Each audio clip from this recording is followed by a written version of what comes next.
Ça y est, c'est l'heure de l'info des solutions, votre rendez-vous pour voir l'info autrement. Aujourd'hui, on s'intéresse aux solutions pour prévenir la dépression et les troubles de l'anxiété. C'est l'une des conséquences du Covid-19. Les médecins alertent sur la santé mentale des Français, particulièrement fragile ces temps-ci. Des chiffres très inquiétants chez les jeunes, par exemple. Un jeune sur 4 se dit se sentir déprimé. Mais les personnes âgées, les seniors, les parents ne sont pas épargnés. Alors comment mieux prévenir, mieux se guérir quand on est touché par ces idées noires? On en parle, Camille, avec nos invités. Et on a choisi ce thème à l'occasion de la semaine de la santé mentale qui s'achève aujourd'hui, alors qu'une étude publiée par The Lancet dit que dans le monde, les dépressions ont augmenté d'1/4 avec la crise sanitaire. Alors avec nous, Alain Monteux par Skype, merci d'être là. Monsieur Monteux, vous êtes président de Tunstall Entreprises. Vous êtes spécialisé dans les solutions à distance. On parlera notamment avec vous des seniors. Sophie Braun, psychanalyste, merci d'être là. Vous êtes aussi psychothérapeute et vous travaillez beaucoup notamment avec les adolescents et les jeunes adultes. Vous en parliez, Myriam, ils sont très touchés aussi.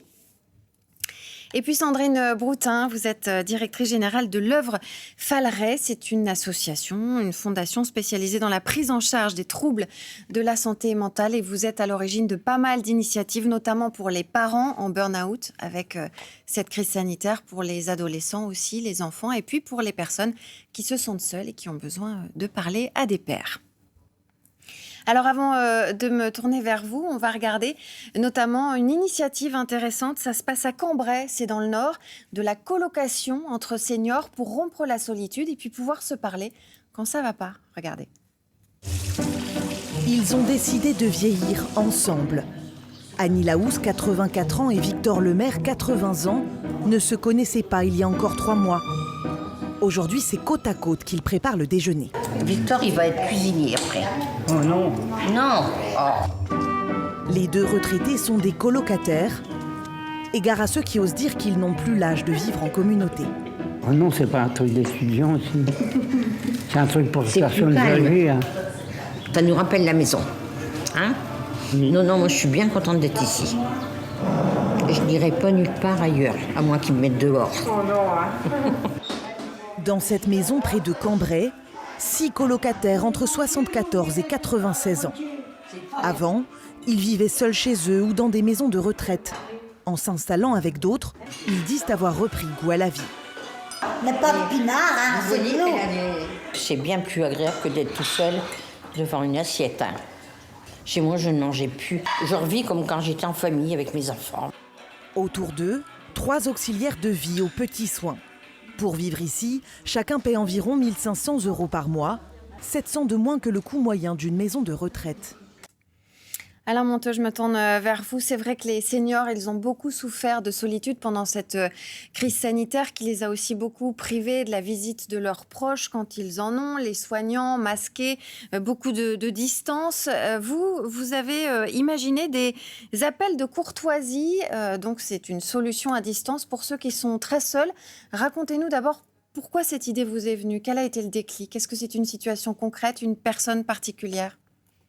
On s'est aperçu qu'avec la crise sanitaire, effectivement, un grand nombre de personnes âgées avaient vécu un stress important et surtout s'étaient trouvées du jour au lendemain isolées, sans possibilité de parler à leur famille, ce qui était vrai dans l'autre sens, d'ailleurs des familles qui ne pouvaient plus parler à leurs proches. Donc on a imaginé de faire le relais, de participer un peu à construire une famille de cœur, et aujourd'hui on a complètement transformé notre activité qui était de 2 millions d'appels entrants sur des appels classiques de téléassistance. Aujourd'hui on fait 1 million d'appels sortants pour appeler régulièrement des personnes qui se sentent isolées et seules. Je rappelle qu'aujourd'hui on a 2,5 millions de personnes âgées qui se sentent seules tous les jours ou très souvent. Donc on fait ces appels-là qui durent en moyenne 15 minutes, mais qui doivent durer le temps qu'il faut, où on va parler avec les personnes de ce qu'elles veulent. Si elles veulent se plaindre de leur famille qu'elles ne voient pas, on fait ça. Si on veut parler de littérature, on parle de littérature. Si elles veulent parler du dernier film qu'elles ont vu, on parle de ça. Et c'est des échanges qui vont avoir lieu de façon régulière, toujours avec la même personne. Donc on va vraiment créer un dialogue sur lequel les personnes âgées vont pouvoir s'appuyer, parce que souvent on va être la seule personne avec qui elles vont avoir un échange un peu long dans la journée. Rompre la solitude, c'est une des premières choses à faire pour faire remonter le moral. Alors là, vous parlez d'une population qui a été très isolée, mais pas forcément. Ceux aussi qui travaillent énormément, parfois limitent leurs rapports sociaux et on retrouve ces mêmes raisons de dépression. Là, le Covid, c'est derrière, les visites ont repris et pour autant, j'imagine qu'elles se sont attachées à ces appels de courtoisie. Vous trouvez que les interactions qui ont été créées continuent dans le temps parce qu'en fait, ça continue à porter ses effets? Oui, de toute façon, c'est pas quelque chose qu'on allait arrêter, parce qu'effectivement, comme vous dites, les personnes se sont habituées et aujourd'hui, je pense qu'elles ne pourraient plus s'en passer. Par contre, ce qu'on voit, c'est qu'on a dû ouvrir non seulement aux personnes âgées, mais aussi à leurs aidants. Et de plus en plus, on a des échanges avec les aidants pour les accompagner et les soutenir. C'est aussi pour ça qu'on a renforcé, on a aussi une cellule d'assistants psychologiques avec des psychologues qui vont pouvoir aussi faire ce type de suivi avec les personnes âgées, mais aussi avec leurs proches, parce qu'elles sont peut-être des fois plus en stress que les personnes âgées. Dans certains cas, la personne âgée souffrant d'isolement, mais acceptant plus facilement la situation sanitaire et la possibilité de mourir quelque part. Merci Alain Monteux, vous restez avec nous. Sophie Braun, vous travaillez beaucoup avec des adolescents, des jeunes adultes aussi, vous en parlez. Myriam, 1 sur 4 qui se dit déprimé, c'est énorme, les consultations ont explosé. Alors, quelles solutions vous leur apportez à ces jeunes? Parce que, évidemment, même si Emmanuel Macron a annoncé la prise en charge dès 3 ans maintenant d'un certain nombre de consultations psy, donc on rappelle qu'il ne faut pas hésiter à y aller, c'est pris en charge par la Sécu. Eh bien, on n'a pas le même élément de langage pour toutes les générations, pour toutes les tranches d'âge. Non, absolument. Alors moi, je commence par... j'ai reçu hier une jeune fille de 27 ans, totalement déprimée, me disant il n'y a plus d'espoir, de toute façon, entre la crise écologique, le chômage, la crise économique, politique, la dette, la situation politique, je vais arrêter mes études et c'est plus la peine que je fasse quoi que ce soit. Il faut leur donner un horizon. En fait. Et en fait, ça, pour moi, c'est pas de la dépression.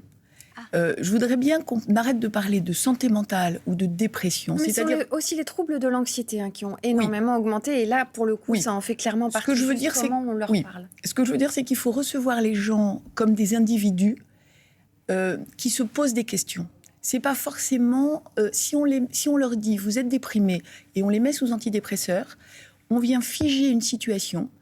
Et on ne les aide pas à rester dans du dynamique et du processus de vie. Dans ce que vous dites là, parce que moi j'ai un chiffre qui m'avait beaucoup troublée, on dit que plus d'un ado sur 7 vivrait avec un trouble mental diagnostiqué. Pour vous, ce diagnostic, il est fait de manière trop rapide et qu'en réalité, on va vers une solution médicamenteuse trop rapidement en France? C'est compliqué de généraliser, mais ça peut être le cas. Vous savez, le manuel qui s'appelle le DSM, qui regroupe tous les troubles psychologiques pour le monde entier. La première version, il y avait 100 pathologies. Aujourd'hui, il y en a plus de 400. Une dépression, dans ce manuel, c'est caractérisé par 15 jours de troubles, d'insomnie, de sentiments de vide, etc. C'est rien, 15 jours.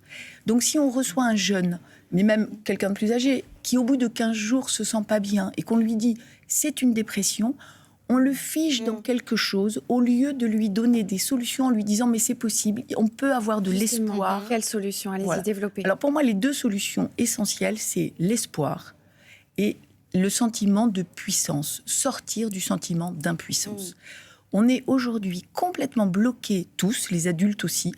Les chiffres, c'est quand même que plus de 80% des jeunes de moins de 30 ans n'ont pas voté aux dernières régionales. C'est pas seulement un problème avec le monde politique, c'est aussi parce qu'ils disent ça sert à rien. Le ça sert à rien, il est redoutable. Donc il faut retrouver des objectifs, un horizon, un but dans la vie. Un but dans la vie. C'est vers ça que la conversation doit les emmener. Absolument, on doit les aider à ça et surtout les sortir du sentiment que le monde va s'écrouler dans 5 ans ou dans 10 ans. On n'est pas sûr. Bien sûr que les problèmes écologiques existent, mais on n'est quand même pas sûr que ça va s'écrouler. Et puis surtout, ça s'écroulera pas si nous, on fait en sorte que ça s'écroule pas. Sandrine Bretin, vous êtes d'accord ?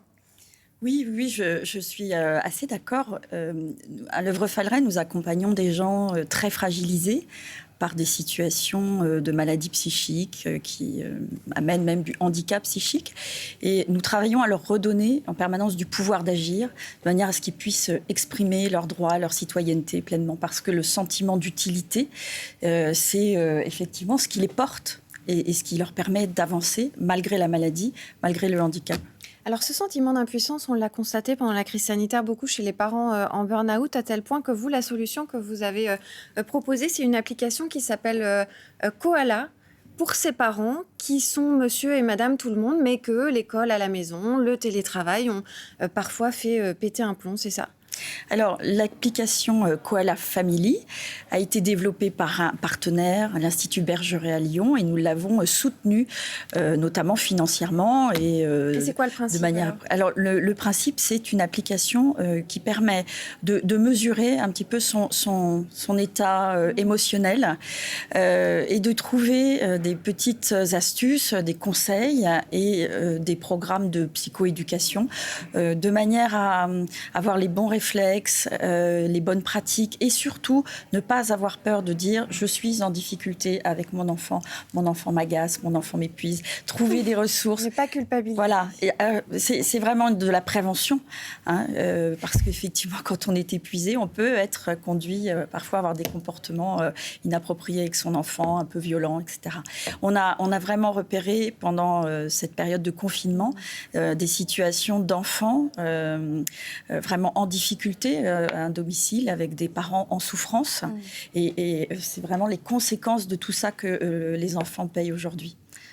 Ouais, c'est ce qu'on a vu, les chiffres en fait, de violences domestiques ont explosé. Et puis il y a cette image de vouloir être un parent parfait. Donc du coup, on n'ouvre pas le dialogue en fait. Vous avez aussi... pardon, allez-y Sophie. Si je peux dire quelque chose, c'est vrai qu'il y a des burn-out parentaux aujourd'hui, aussi parce qu'on laisse les enfants sans cadre et sans suffisamment de... On a perdu l'idée de l'autorité, de la bonne autorité, je crois vraiment. Du coup, on a des enfants un peu tyrans, un peu rois, on les laisse faire un peu n'importe quoi, et du coup, évidemment, les parents n'en peuvent plus. Donc là, la solution, pour le coup, c'est reposer des limites, reposer un cadre, savoir dire non, c'est moi qui décide. Oui, absolument. Vous avez aussi justement imaginé une plateforme qui s'appelle Jeff Psy. Alors là, c'est dans l'autre sens, c'est pour les jeunes qui ont besoin de retrouver des repères ou de trouver quelqu'un à qui parler. Alors, en fait, ce sont des enfants, alors on a coutume de les appeler les enfants oubliés de la psychiatrie. Ce sont des enfants qui vivent à domicile avec un proche parents, frères ou sœurs malades psychiques. Et là encore, alors c'est quelque chose auquel on travaillait depuis un certain temps, et la crise, le confinement nous a servi de booster, on a accéléré les choses pour pouvoir développer cette plateforme où ces enfants peuvent trouver, encore une fois, des informations, une orientation, discuter entre pairs, surtout s'apercevoir qu'ils ne sont pas seuls au monde à vivre une situation qui n'est pas une situation normale et qu'elle ne doit pas être banalisée, dont ils ne doivent pas avoir honte et dont ils doivent pouvoir parler. Donc c'est pouvoir trouver aussi des pairs. Et alors pourquoi une plateforme ? Parce qu'effectivement, c'est aussi une forme de repli sur soi. Les enfants sont beaucoup sur leur téléphone, sur les réseaux. Oui, c'est aller les chercher là où ils sont. Effectivement, on a beaucoup parlé du dialogue ce matin. Je pense qu'on a compris que c'était un peu la clé. Rappelons aussi que bien se nourrir, continuer à faire du sport, même si parfois on se sent un peu down, c'est toujours des choses qui reboostent aussi le corps. Et donc, le mental, c'est deux choses qui vont ensemble. Ouais. Bon, je voulais faire réagir juste très très rapidement Alain Monteux une dernière fois. On voit quand même que tout ça nous apprend que le numérique peut nous aider dans ces situations, même si évidemment la clé c'est vraiment l'interaction humaine. Ça peut aider quand même quand on n'a pas d'autres choix.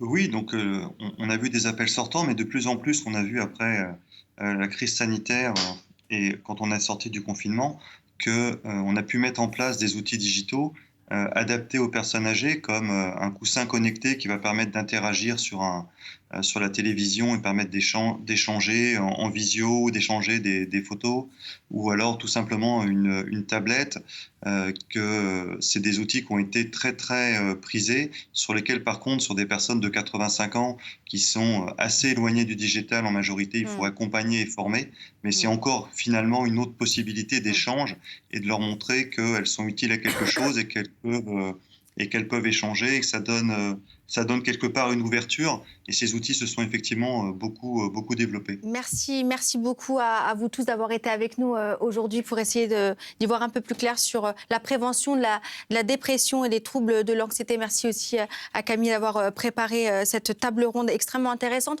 On prend la direction.